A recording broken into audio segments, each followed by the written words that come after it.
Kalian pasti pernah lihat video viral penjual makanan di India yang ngadu kuah pakai tangan telanjang sampai ke sikut. Atau gorengan yang diletakkan langsung di atas koran bekas penuh tinta hitam. Secara visual, ini adalah bencana bagi standar kesehatan modern yang kita pahami saat ini. Tapi, pernahkah kalian berpikir, kenapa industri yang kelihatannya jorok dan tidak higienis ini tetap bertahan? Bahkan menjadi tulang punggung ekonomi jutaan orang di sana. Apakah ini sekedar masalah kemiskinan atau ada anomali ekonomi?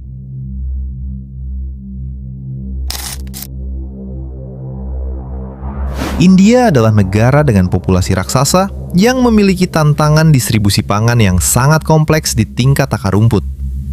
Sektor makanan jalanan atau street food di sana bukan sekedar gaya hidup, melainkan kebutuhan primer bagi jutaan pekerja kelas bawah yang memiliki upah harian sangat terbatas. Ketika kita bicara soal standar kebersihan, kita bicara soal biaya tambahan yang harus dikeluarkan oleh pedagang. Di pasar yang sangat sensitif terhadap harga, kenaikan biaya sedikit saja bisa membuat pelanggan mereka tidak sanggup membeli makanan tersebut. Banyak dari kita yang menonton dari balik layar ponsel merasa jijik. Tapi bagi mereka, ini adalah masalah bertahan hidup setiap hari.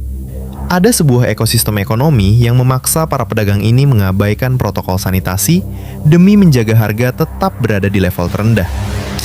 Bayangkan, jika mereka harus membeli sarung tangan plastik, air mineral galon untuk mencuci alap, atau wadah stainless steel standar industri. Margin keuntungan mereka yang sudah sangat tipis akan langsung hilang dan bisnis mereka akan mati dalam hitungan hari saja. Secara makroekonomi, India memiliki jutaan pedagang informal yang tidak terdaftar dalam sistem regulasi ketat pemerintah pusat maupun daerah.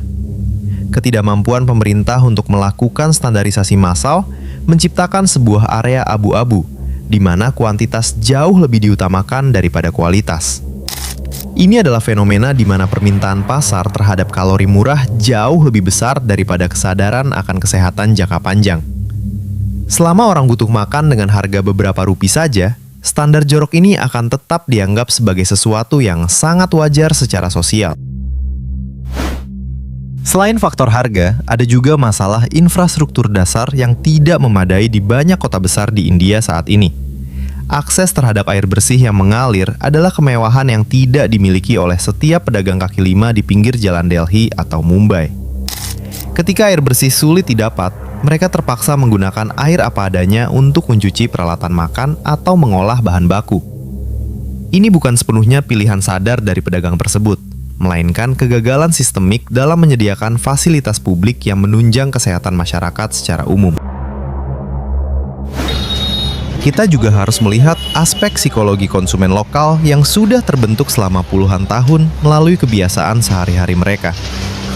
Ada sebuah kepercayaan atau mitos urban mengenai kekebalan tubuh yang terbentuk karena sering terpapar kuman di lingkungan yang keras. Walaupun secara medis ini sangat berbahaya, secara sosiologis, hal ini menurunkan standar tuntutan konsumen terhadap kebersihan tempat makan. Akibatnya, tidak ada tekanan dari sisi pembeli agar pedagang memperbaiki cara mereka menyajikan makanan, sehingga kualitas sanitasi tetap berada di titik terendah. Masalahnya adalah, di era digital sekarang, konten makanan jorok India ini menjadi konsumsi global yang sangat masif melalui media sosial. Algoritma YouTube dan TikTok sangat menyukai konten yang memicu emosi kuat, baik itu rasa takjub maupun rasa jijik yang luar biasa. Fenomena ini akhirnya menciptakan sebuah stigma negatif yang sangat kuat terhadap citra negara India di mata investor maupun turis internasional. Orang jadi takut untuk berkunjung atau melakukan bisnis karena persepsi mengenai standar kesehatan yang dianggap sangat buruk. Branding sebuah negara itu sangat mahal harganya, dan sulit untuk diperbaiki jika sudah rusak oleh ribuan video viral.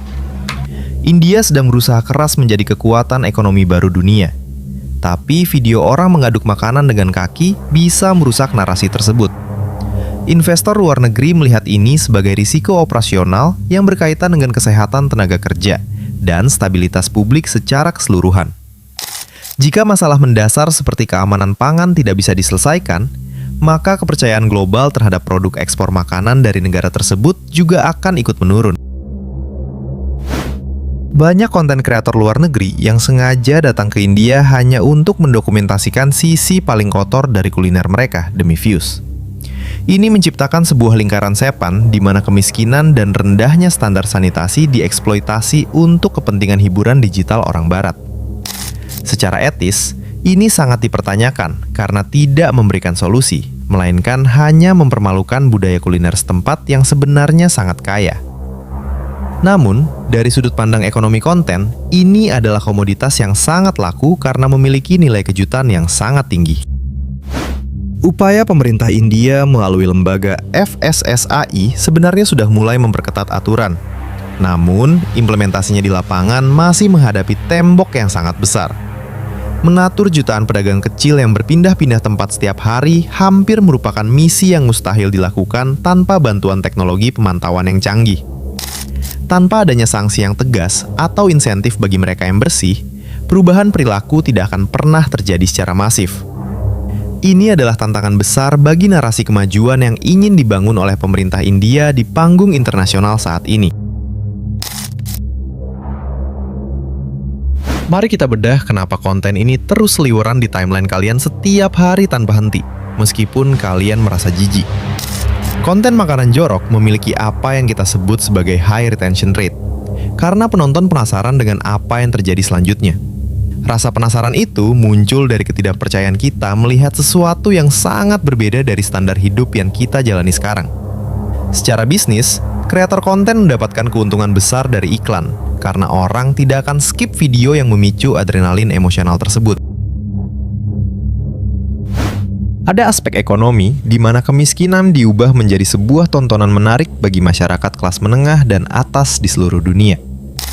Penjual makanan tersebut mungkin tidak mendapatkan apa-apa dari viralnya video mereka, sementara sang konten kreator bisa meraup ribuan dolar.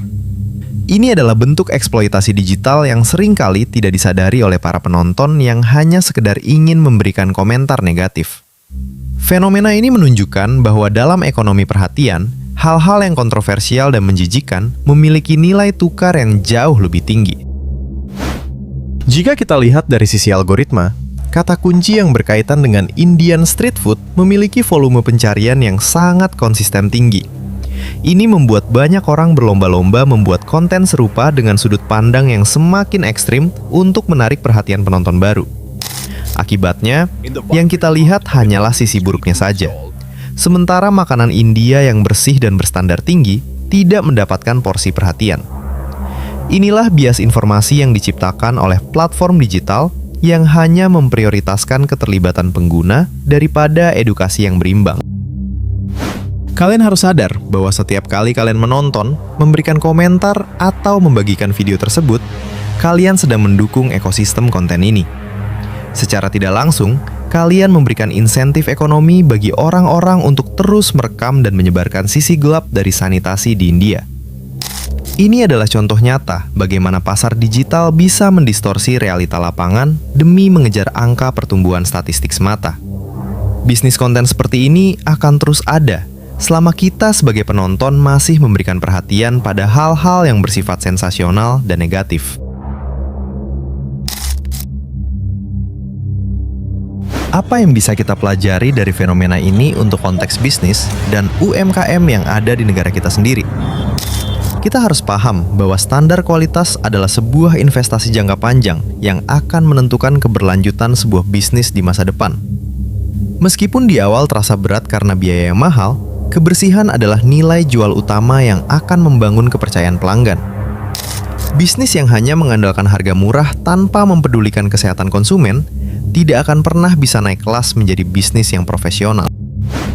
Pemerintah dan pelaku usaha harus bekerja sama untuk menciptakan sebuah ekosistem di mana standar sanitasi menjadi sebuah kewajiban yang tidak bisa ditawar. Kita tidak boleh membiarkan UMKM kita terjebak dalam pola pikir yang sama hanya karena alasan mengejar margin keuntungan singkat.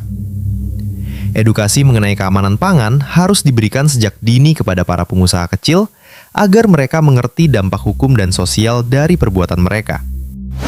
Teknologi sebenarnya bisa menjadi solusi untuk menjembatani antara harga murah dan standar kebersihan yang lebih baik bagi para pedagang kecil. Misalnya, penggunaan sistem pembayaran digital yang bisa mengurangi kontak fisik dengan uang tunai yang seringkali sangat kotor dan penuh kuman. Atau penyediaan air bersih portabel yang murah hasil dari inovasi teknologi lokal untuk membantu proses cuci tangan pedagang. Inovasi-inovasi kecil seperti inilah yang seharusnya kita dorong agar ekonomi rakyat tetap berjalan, namun dengan standar kesehatan yang tetap terjaga dengan sangat baik. Kesimpulannya, fenomena makanan jorok di India adalah hasil dari kegagalan sistemik antara tekanan ekonomi, kurangnya infrastruktur, dan kebutuhan pasar akan kalori murah. Kita tidak boleh hanya mencibir tanpa memahami akar masalah yang sebenarnya, sangat kompleks dan menyangkut hajat hidup jutaan orang miskin. Masalah ini hanya bisa diselesaikan dengan perbaikan infrastruktur dasar dan peningkatan edukasi finansial serta kesehatan bagi para pelaku usaha kecil. Perubahan harus datang dari dua arah, baik dari sisi regulasi pemerintah maupun dari kesadaran pelaku bisnis. Jadi, buat kalian para calon entrepreneur, jangan pernah meremehkan hal-hal kecil seperti standar kebersihan dalam bisnis yang sedang kalian bangun sekarang. Ingat, branding bukan cuma soal logo bagus, tapi soal rasa aman yang kalian berikan kepada setiap pelanggan yang datang membeli. Kita harus bisa membuktikan bahwa produk lokal bisa punya kualitas global yang bersih, aman, dan tetap kompetitif secara harga. Menurut kalian, apakah standar kesehatan di Indonesia sudah cukup baik, atau kita masih perlu banyak belajar?